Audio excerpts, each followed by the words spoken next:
자, 29번 x가 양수일 때, 자, fx의 규칙은 뭔가요? x보다 작은 자연수의 소수의 개수를 fx라고 한대요. 그리고 그걸 가지고 이제 gx를 또 만들어놨어요. gx는 x랑 함수값이랑 비교해서 이 조건을 만족하면 그냥 fx를 따르고, 그 다음에 x랑 fx랑 비교를 해서 이런 조건을 충족을 시키면 fx분의 1이다 라는 조건을 따르고 라는 얘기죠. 그러니까 먼저 fx에 대한 생각을 fx부터 먼저 구해야 되는 거죠. 예를 들어놨어요. 그죠? f2분의 7. f2분의 7이면은 2분의 7보다 작은 소수. 자, 여기 예를 들은 것을 한번 설명해 볼까요? f2분의 7은 2분의 7이면 3.5잖아요. 그죠? f2 3.5보다 작은 소수는 뭐 있나요?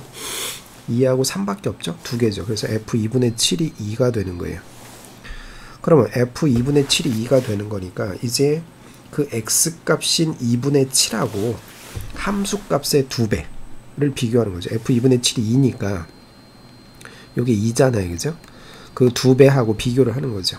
그럼 어디가 더 커요? x값하고 x가 2분의 7이고 함수값의 2배, 4가 더 크니까 바로 어떤 요 경우죠. 요 경우. 그러니까 gx는 그거의 역수, fx, 함수값의 역수를 갖는다 했으니까 결국 gx는 2분의 1이 되는 거죠. 그죠? 이해하시나요? 자, 그 다음에 여기에서 지금 표현이 조금 요즘 최근 표현은 좀 달라지지만 8 플러스 하고 여기가 지금 8 마이너스라고 되어 있거든요. 그러면 x를 8보다 조금 크다라는 뜻이에요. 그러면 x가 8보다 조금 크니까 뭐 한 8.1쯤이라고 생각을 해보세요. x를 8.1쯤이다 라고 생각을 해보면 fx는 뭐가 될까요? f8.1은 어떻게 될까요? f8.1은 8.1보다 작은 소수의 개수는 뭐가 있어요? 8.1보다 작은 소수는 2, 3, 5, 7이 있죠. 그죠? 4개가 돼요. 그죠? 그럼 f8.1이 4니까 그러면 자, 그러면은 g8.1이라고 하는 값을 생각을 해보면 g8.1이라고 하는 것은 그러면 어떤 경우에 x하고 함수값 8점이라고 누구랑 비교를 하는 거예요? x랑 함수값인 4의 2배랑 비교를 하는 거죠. 그러면 얘가 더 크죠? 얘가 더 커요. 그죠? 그러면 어떤 경우에 해당되나요? 바로 요 경우에 해당되는 거죠. 그러면은 gx는 뭐가 되는 거예요? 그냥 fx다 이거죠.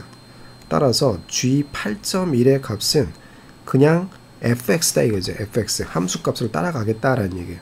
g8.1은 그럼 뭐가 되는 거예요? 예, 4가 되는 거죠. 4가 그러면 여기에서 극한값이라 했으니까 8보다 큰 값을 갖고 8로 한없이 접근한다 그러면 알파 값은 얼마가 되는 거예요? 알파 값은 예, 4가 되는 거죠. 8.1을 예를 드는 거고요. 그죠? 자, 그 다음에 이번에는 8보다 x값이 조금 작아요. 그죠? 그러면 x를 뭐 한 7.9라고 한번 생각을 해볼까요?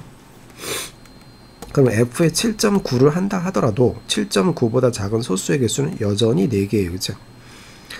그리고 나서 이제 gx 값을 우리가 판단해야 되는 거니까 7.9하고 함수값인 4의 2배랑 비교를 해보면 이번엔 얘가 더 크죠. 자, 그렇다면 어떤 경우인가요? 바로 요 경우죠. 그러면은 그때 g의 7.9라고 하는 것은 함수값의 역수죠. fx 값의 역수, 함수값의 역수니까 4분의 1이 되는 거예요. 그렇죠? 4분의 1이 되는 거예요.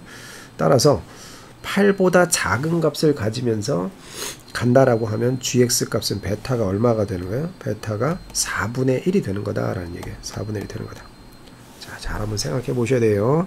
따라서 베타분의 알파가 되면 4분의 1분의 4가 되니까 그렇죠? 16이 정답이 되겠습니다.